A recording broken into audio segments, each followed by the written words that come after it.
લોકમત ન્યૂઝમાં આપનું સ્વાગત છે। વડોદરા શહેરમાં તાંદલજા પમ્પિંગ સ્ટેશન વિસ્તારમાં કેટલાક ગોપાલકો દ્વારા ગાયો બાંધી દેવા સાથે અન્ય સામાન મૂકવામાં આવ્યો હતો। પાલિકા તંત્ર દ્વારા અગાઉ અનેક વખત સ્થળ ખાલી કરવા માટે સૂચના આપવામાં આવી હતી, તેમ છતાં સ્થિતિ યથાવત રહેતા આજે દબાણ દૂર કરવાની કાર્યવાહી હાથ ધરાઈ હતી। માર્કેટ સુપ્રિન્ટેન્ડન્ટ ડોક્ટર વિજય પંચાલની સૂચના હેઠળ ઢોર નિયંત્રણ ટીમ દ્વારા સ્થળ ઉપરથી ગોપાલકોનો સામાન તેમજ પશુઓ હટાવવામાં આવ્યા હતા। કાર્યવાહી દરમિયાન 2 ગાયોને જપ્ત કરવામાં આવી હતી। પાલિકા તંત્રના જણાવ્યા મુજબ જાહેર સુવિધાને પમ્પિંગ સ્ટેશનના સંચાલનમાં અવરોધ ન સર્જાય તે હેતુસર આ કામગીરી કરવામાં આવી હતી।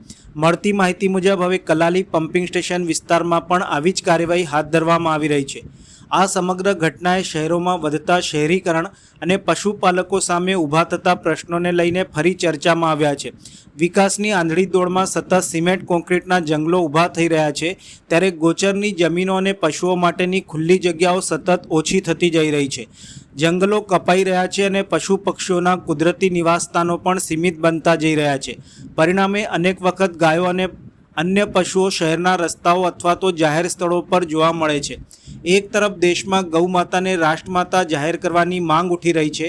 ગૌ સેવા અને ગૌરક્ષાના મોટા દાવાઓ કરવામાં આવે છે, પરંતુ બીજી તરફ શહેરોમાં ગાયો માટે પૂરતી વ્યવસ્થા, આશ્રયસ્થાન, ગૌશાળાઓ અથવા તો ગૌપાલકો માટે સુવિધાઓના અભાવનો મુદ્દો પણ ગંભીર બની રહ્યો છે। વર્ષોથી પશુપાલન સાથે જોડાયેલા લોકો માટે વૈકલ્પિક વ્યવસ્થાઓ પૂરતી ન હોવાના કારણે તેઓ મુશ્કેલીમાં મુકાઈ રહ્યા હોવાનું પણ ચર્ચાઈ રહ્યું છે।